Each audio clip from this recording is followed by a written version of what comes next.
Et du coup, ouais, j'ai passé 6 mois de dingue. Alors déjà, je découvre la Corée qui est un pays ultra addictif. Faut dire ce qu'il y a. La Corée, c'est addictif.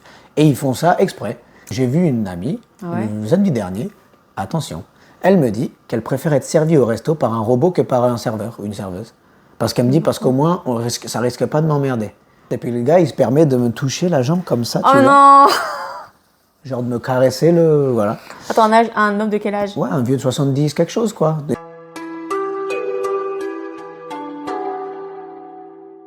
Bonjour à tous, bienvenue sur La Corée sans masque.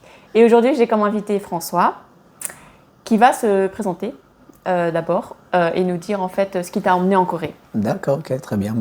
Bonjour à tous. Comme le dit Diane, je m'appelle François Alonso. Ça fait maintenant 11 ans que je suis en Corée. Et donc je viens de Tours, en France, pour ceux et celles qui sont curieux. Je suis arrivé en Corée donc il y a 11 ans en tant qu'étudiant d'échange. J'étais en licence, en gros. Ah ouais. Et puis après, au dernier semestre de licence, je dois faire un voyage à l'étranger. Soit c'est pour être en entreprise, soit c'est pour être en université. Et donc, j'ai choisi de faire d'université. Et donc, je suis arrivé à Daejeon, en Corée. Pas à Séoul, parce que je n'aime pas trop les capitales. Ah ouais. Voilà. Donc, j'ai fait exprès de prendre j'avais les universités, tu sais, les grandes universités. Ouais. Mais j'ai choisi, Daejeon pour être tranquille. Comme je viens de Tours à la base en France, et que Tours, c'est un petit peu... comment dire, c'est petit, quoi. Oui, c'est pas Paris très grand. Voilà. Et donc c'est cool, donc ça avait la même vibe. Donc voilà, bref, fast forward 11 ans et je suis toujours là. Et tu n'as jamais quitté la Corée? Ouais, jamais. Juste pour faire le visa, mais c'est tout. Je suis jamais retourné en France vraiment plus de 2 semaines. Donc on peut dire quand même que tu es vraiment tombé entre guillemets amoureux de la Corée. Alors amoureux de la Corée, oui. Plus amoureux des souvenirs et des rencontres que j'ai fait en Corée, surtout. Je pense qu'on peut dire en général que le thème de ce podcast, ça sera principalement, comme tu l'avais dit, la vie en Corée, les relations humaines avec les Coréens, donc tout ce côté social, mais aussi la vie de travail en Corée. Donc le travail en entreprise, comment est-ce que tu as vécu l'expérience dans les entreprises coréennes, la culture d'entreprise, tout ça. Et en parallèle aussi de tes hobbies. Qu'on va mentionner plus tard, mais grosso modo, c'est tout ce qui est les voitures, tu disais? Oui. Voitures, tout ce qui est social, humanitaire. C'est ça. Et les rencontres. C'est ça, c'est exactement ça. Ok. Tout d'abord, pourquoi tu as choisi la Corée en tant qu'échange? Parce que c'est vrai que il y a 11 ans, c'était encore moins connu qu'aujourd'hui. Est-ce que tu avais un attrait pour la Corée en particulier ou...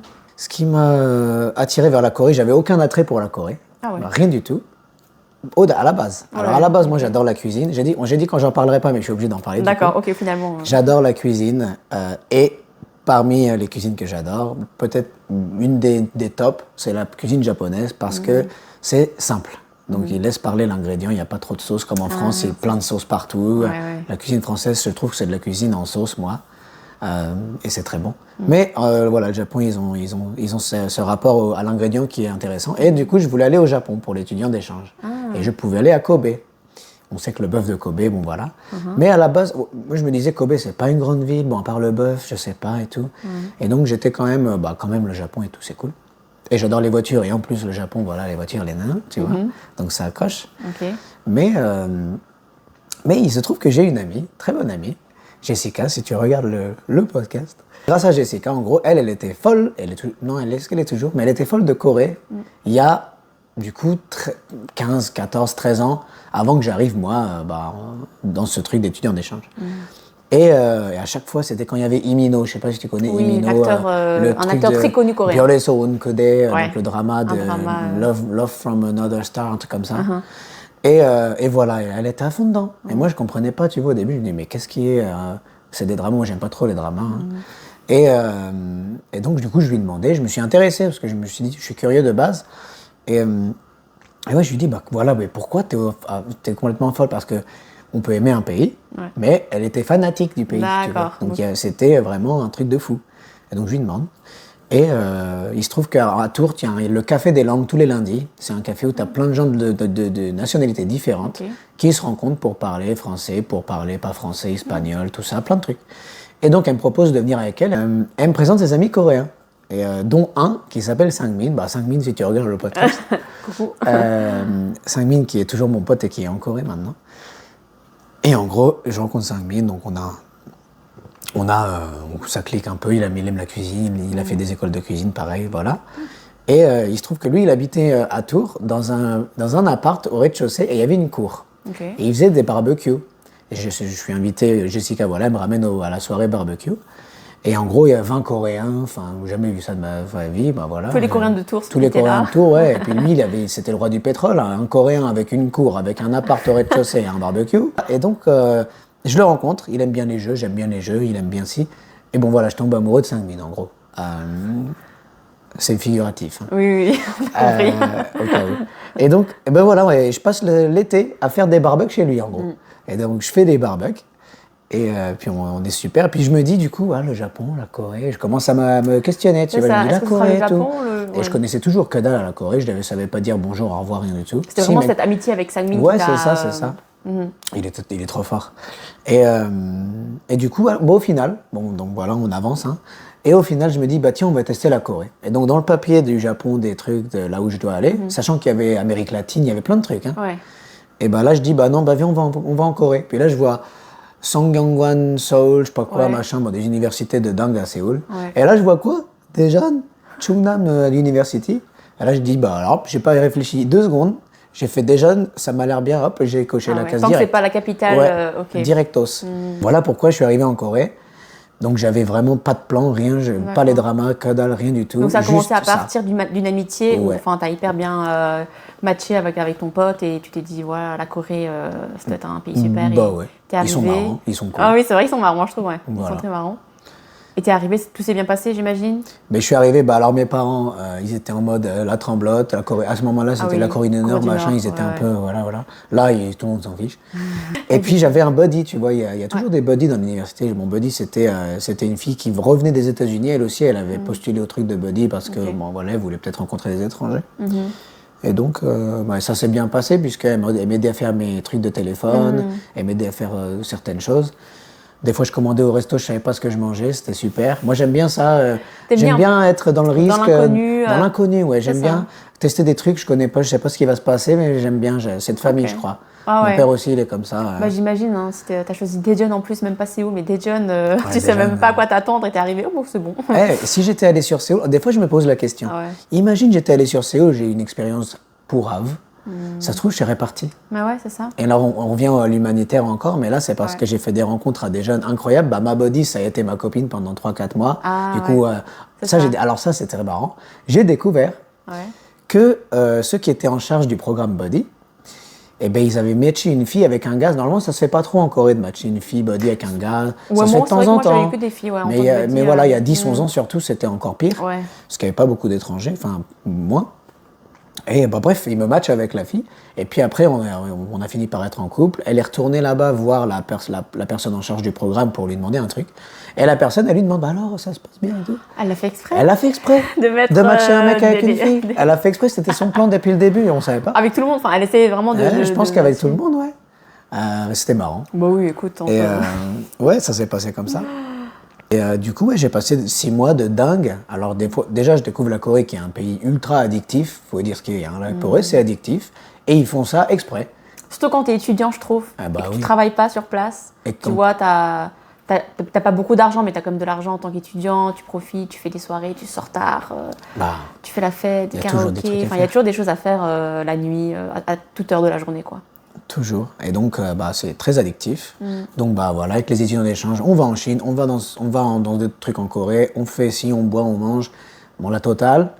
Donc, dans les 6 mois, j'ai rencontré des personnes incroyables. Donc, il y a cette fille en question, il y a tous les autres étudiants qui restaient, eux, du coup, il y en a qui restaient. Et moi, je me dis, ils restent, moi, j'ai pas envie de partir. Il y a un truc à faire ici, j'ai ma place quelque part, je pense que j'ai un truc à faire, il y a peut-être un truc à faire. Et à ce moment-là, avec tout l'argent Erasmus qui me restait, je suis resté. Et j'ai fait des petits travaux, des petits trucs à droite à gauche. Et puis j'ai étudié le coréen pendant 1 an à Chungnam, toujours dans le centre de langue, du coup, après mon étudiant d'échange. Entre-temps, tu sais, j'ai refait mon visa vacances-travail parce que je suis arrivé en vacances-travail après le truc d'étudiant d'échange. Et j'ai étudié le coréen. Et ça m'a reconforté parce que j'ai refait des rencontres de fou, donc voilà. Et puis après, j'ai fait le programme de GKS, donc le Korean Government Scholarship Program, à ce moment-là, ça s'appelait, qui a financé mon master. Du coup, j'ai été accepté, grande chance. Ça m'a refinancé des études de coréen pendant 1 an. Et après le master à Chungnam, à la même université. Je voulais vraiment rester. T'es resté au même endroit, à Daejeon, ok, pour le master. Voilà. La seule truc où j'ai pas été à Daejeon, c'est qu'ils m'ont envoyé à Daegu pour que j'étudie le coréen un an de plus. C'est-à-dire que normalement, ils te financent ton master, sauf que tu as un an avant pour étudier le coréen, parce que normalement, moi je partais d'une base, grande chance, parce que j'avais un an déjà de bagage, mais les gens ils arrivent, et ils postulent de leur pays, par contre, pas de Corée. Moi j'avais de la chance parce que bon, j'étais là. Mais du coup, ils arrivent pour étudier le coréen un an, et après ils sont en université. Comme ça, ils ont un peu la culture, ils ont un peu, voilà. Même si le master est fait en anglais. Ouais, le master peut être fait en anglais, mais ça dépend. Si tu vas à Séoul, souvent ça sera en anglais. Faut pas se voler la face. Moi, à Daejeon, il y avait moitié en coréen, moitié anglais quand même. Ah ouais, quand même. Ouais, il y avait plein de trucs en coréen. Chaud, hein. Ouais, c'était pas facile. Ah oui, parce que... Surtout quand le prof il nous demandait de traduire des chapitres entiers de livres écrits en coréen pour le faire en anglais. Enfin, c'était un truc. J'avais des classes un peu rigolotes de temps en temps. Mais ouais, j'ai fait mon master et puis. Et puis c'est comme ça que ça s'est fait tout le temps, les rencontres qui font que je suis resté, que j'ai fait mon master. Et clairement, si j'avais pas fait ces rencontres-là, parce qu'il y a certains points, on y reviendra, mais il y a des points qui sont bien, il y en a certains qui sont moins bien. Oui, après tout n'est pas rose, hein, il faut pas, voilà. Mais oui, sans ces rencontres-là, j'aurais sûrement choisi de retourner en France pour aller autre part ensuite. Pourtant, en France, en fait, quand tu te sentais bien, parce que je pense avoir vu que tu es d'origine métisse, tu es un de tes parents est espagnol, non? Ouais, c'est ça. La famille, ah oui, c'est vrai. La famille de mon père vient d'Alicante, d'Espagne. D'accord. Il y a eu une vague d'immigration dans les années après la guerre, typiquement, où il n'y avait pas beaucoup d'argent, donc ils sont arrivés en France. Et puis après, voilà. Donc, mais de base espagnole. Et ma mère, elle est née à Alger. Pendant la guerre, pendant que c'était français, en gros. Non, pendant que c'était... Oui, c'est ça, pendant que c'était français. Donc, et puis elle est pied noir, ma maman. D'accord. Okay. Donc j'ai ce mix-là. Bon, je ressemble ni à un Espagnol, ni à un Algérien, je sais. Du coup, des fois, je demande s'ils n'ont pas échangé à la naissance, tu sais. Des fois, je les charrie un peu. Ouais. Mais du coup, tu te sentais très bien, en fait, en France, chez toi. Tu n'avais pas forcément envie de partir loin pour un peu vivre une autre expérience culturelle ou quoi que ce soit? J'ai toujours eu envie de partir. D'accord. Pas parce que je me sens pas bien forcément, mais parce que j'ai toujours envie d'aller faire des choses différentes, de voir des nouvelles choses. Il faut savoir, comme mon père a beaucoup voyagé aussi, quand tu as une famille qui est d'origine différente, tu as ce goût-là à l'étranger très vite dans ta vie, puisque tu vas voir la famille à l'étranger, tu vas faire ci, tu vas faire ça. Ouais. Tellement de cultures différentes quand même, parce que ça reste l'Asie et l'Europe. Avec les Coréens, tu n'as pas ressenti ce choc culturel où c'était pas trop différent pour que tu t'adaptes bien? Ben si, c'est différent de ouf, mais j'ai pas eu trop de problèmes avec ça. En fait, j'aime bien la différence, j'aime bien quand c'est différent, j'aime bien quand c'est le bazar, j'aime bien quand on se comprend pas des fois, j'aime bien quand c'est un peu à l'arrache, moi j'adore. C'est trop rigolo, ça te permet bien de voir les personnes comment elles sont aussi, parce que quand tu peux pas trop communiquer, tu es obligé tu peux pas fausser quoi que ce soit, c'est dur. Hein. Et tout ça pour dire que c'est vraiment réel, quoi. C'est humain ce que tu vis quand tu comprends rien à ce que la personne a dit. Tu es obligé de faire le langage des signes et tout, c'est rigolo. Et puis après, des fois, tu te lis d'amitié avec des gens parce que des fois, tu te comprends pas et que tu passes par des moyens bizarres et qu'après, tu te comprends. Donc moi, ça a été. Tu es en université aussi, t'es un peu dans un cocon, t'as pas grand-chose à faire à part étudier. C'est ça. Et puis voilà, donc ça n'a pas été trop compliqué, ça va. Mais il y a des trucs qui ont été bizarres. Les personnes âgées dans la rue qui te touchent, tranquilles et tout. Parce que tu es allé à Daejeon, j'imagine qu'il y a 10 ans, voilà, Weigugin, étranger, en mode d'où viens-tu? Tu vois, ils sont moins, disons, distants. Ouais, bah oui. Moins la gêne d'aller te parler ou de te toucher même. Et puis il faut savoir que les Coréens qui ont un certain âge, que ce soit homme ou femme, la barrière, il n'y en a pas beaucoup. Donc ça, c'était un peu bizarre. J'ai un gars, par exemple, dans le bus. Oh là, le truc de fou. J'étais en short, et puis tout, on est un peu poilus. Et les Coréens ne sont pas poilus, ils ont pas des... Et puis en plus de ça, ils s'épilent. Donc, les hommes, tu veux dire? Ouais. Et oui, c'est-à-dire qu'il y en a beaucoup qui s'épilent, mais même ils sont pas beaucoup poilus ici, aux jambes. Et j'ai un short, et puis le gars, il se permet de me toucher la jambe comme ça, tu vois. Non. Genre de me caresser voilà. Attends, un homme de quel âge? Ouais, un vieux de 70, quelque chose, quoi. Il est dans le bus quand j'allais à Séoul. Il s'est baissé, il était, tu vois, alors voyons, on fait ça. tu vois, je suis dans le bus. Toi, t'étais assis? Imagine ton siège, il est là. Ouais. Il était à côté de moi. Ah, et moi, j'étais, genre, je devais assis. être soit comme ça, Ok. avec la jambe bien apparente, quoi. Puis il s'est permis une fois. Du coup, une fois, je me dis. Sans rien dire, hein. Sans rien dire. En rigolant comme ça. Et du coup, tu vois, en fait, il faut horrible. comprendre que les Coréens, ils n'avaient pas beaucoup, là, il y en a beaucoup plus, mais l'ouverture à l'étranger, bon, c'est pas ce que c'était, voilà, et c'est très nouveau, c'était nouveau. Donc, du coup, moi, je comprends, ça faisait déjà 3-4 ans que j'étais là. Bon, je connais le topo, ils sont curieux, Ouais, ils ont c'est pas méchant, hein, c'est ils vraiment... ont envie de toucher.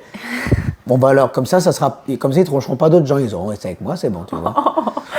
T'es optimiste, enfin, j'aime bien ton mindset. Après, ils pourraient s'en passer, mais... Après, tu vois, il y a des gens qui réagiraient en mode qu'est-ce que vous faites Une fois, j'ai laissé. Il recommence. Ah, Il recommence. Et là, par contre, je dis, bon, calmez-vous, monsieur. une fois, ça suffit. Attention, je vais vous mettre une petite tarte. Voilà. Non, mais je lui ai dit la deuxième fois, ça va, c'est pour maintenant. Voilà. C'est une dernière, c'est tout.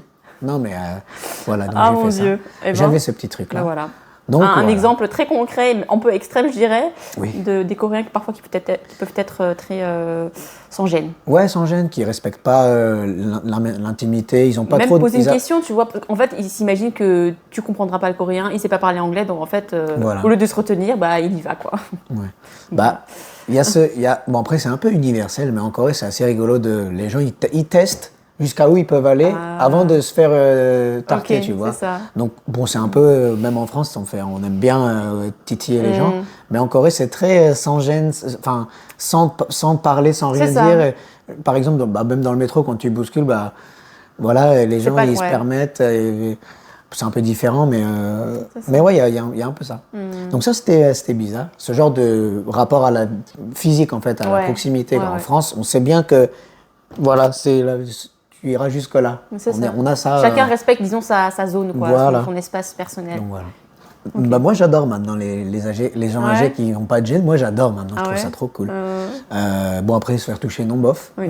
J'adore, je trouve ça vachement bien. Parce que maintenant, en fait, les jeunes, ils ont pris une direction complètement contraire.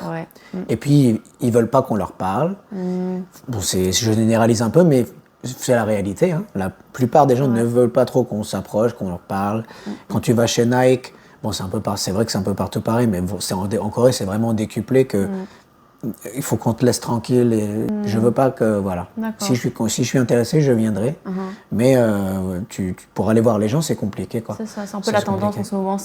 Du coup, il y a un gros gap entre la génération de nos parents, disons, et notre génération, quoi. Clairement, tu dis un seul truc de travers, c'est la fin du monde. J'ai l'impression maintenant, pour récupérer, en fait, les gens, ils sont ils te mettent dans une catégorie beaucoup plus facilement, genre, il a dit ça, bon, il est nul. Donc, du coup, il te faut 1 mois d'effort, et encore, pour peut-être récupérer la confiance. Après, on fait tous des erreurs, ça se trouve, voilà, moi j'ai fait une erreur, c'est possible.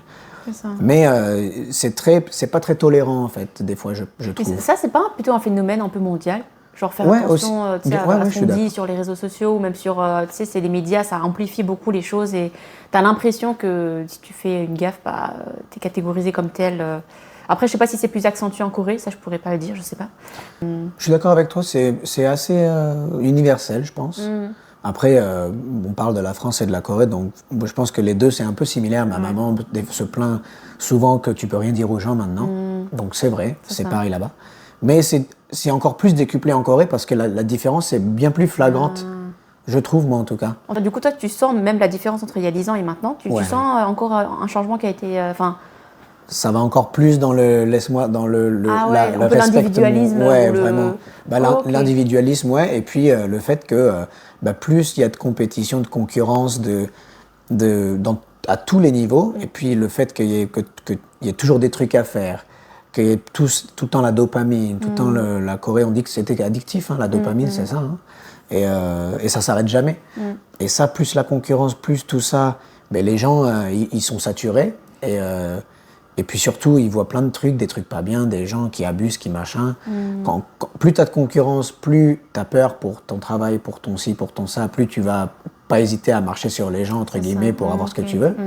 Ce qui est malheureux, mais ce qui est compréhensible, hein, avec toute l'histoire de la Corée, tout ça. Mais au final, ça va dans une direction bien plus accentuée là-dessus où, voilà. C'est sûr. c'est pas je m'ouvre à toi, c'est d'abord je me ferme parce que je sais pas quitter, ça se trouve, voilà. C'est vrai que c'est l'impression que c'est un phénomène un peu avec la concurrence, voilà, déjà dès l'école, dès ton jeune âge, on te fait des classements, voilà, premier, deuxième de classe. C'est vraiment une société très compétitive dans son ensemble, ce qui fait qu'ils doivent d'abord penser à eux-mêmes s'ils veulent vraiment réussir à vivre, en fait, avoir un travail. C'est ce qu'on leur dit. La vérité, c'est peut-être qu'il y avait peut-être une autre vérité, mais c'est ce qu'on leur dit en tout cas. C'est ce qu'on leur. C'est pas ce qu'on leur dit directement, hein, mais c'est ce qu'on leur inculque ou on les envoie dans cette direction, quoi, clairement.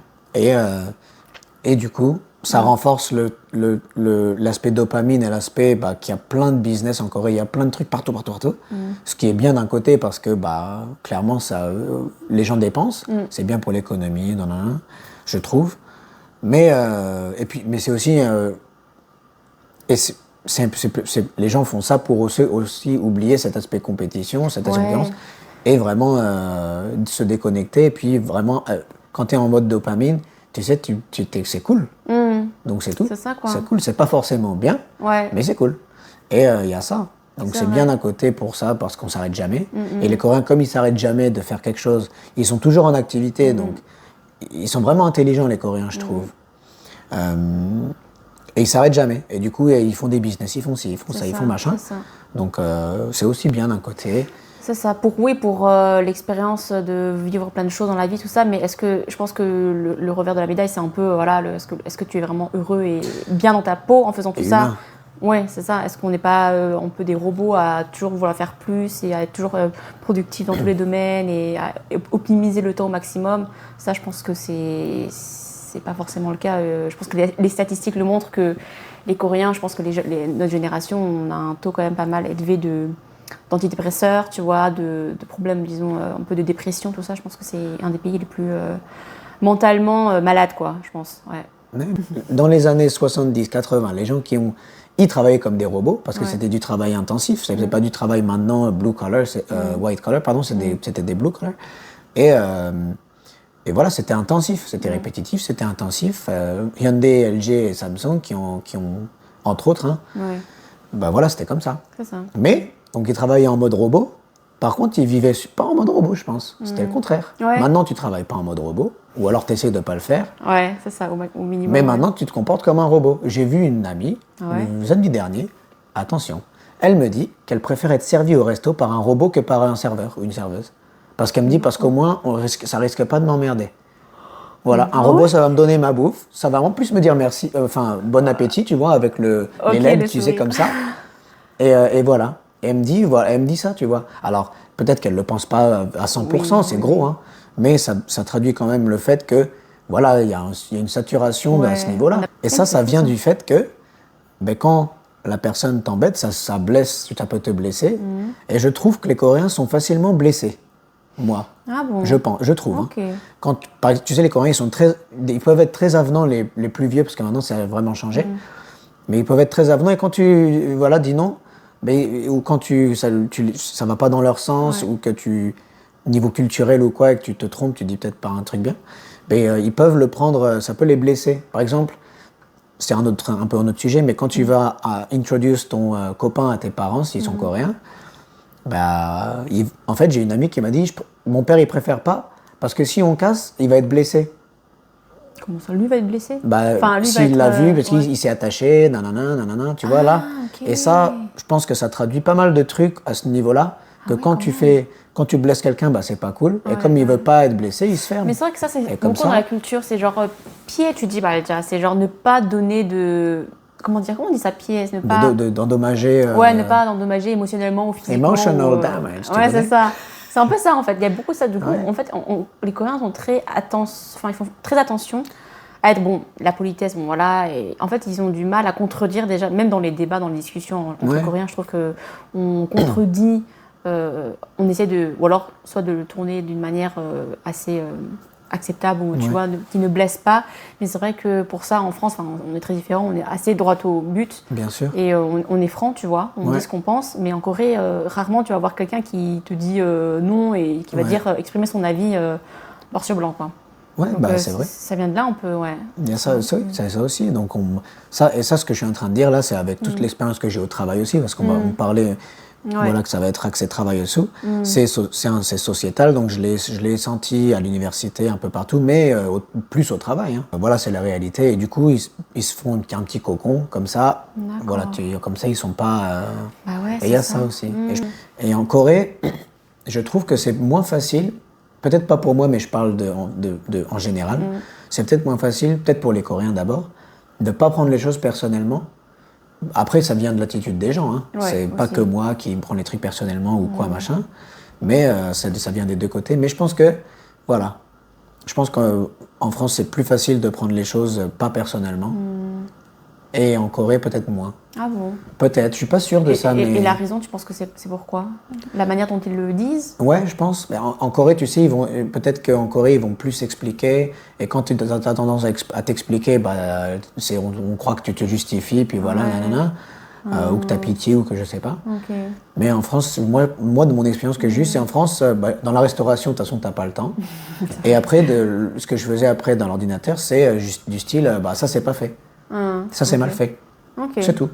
C'est juste une phrase. Et il n'y a rien d'autre, quoi. Je pense qu'en Corée, ils sont un peu plus subtils dans la manière de communiquer. En tout cas, ils font plus gaffe et ils trouvent ça un peu impoli de dire vraiment, d'aller droit au but en disant ça c'est mal fait, refais quoi.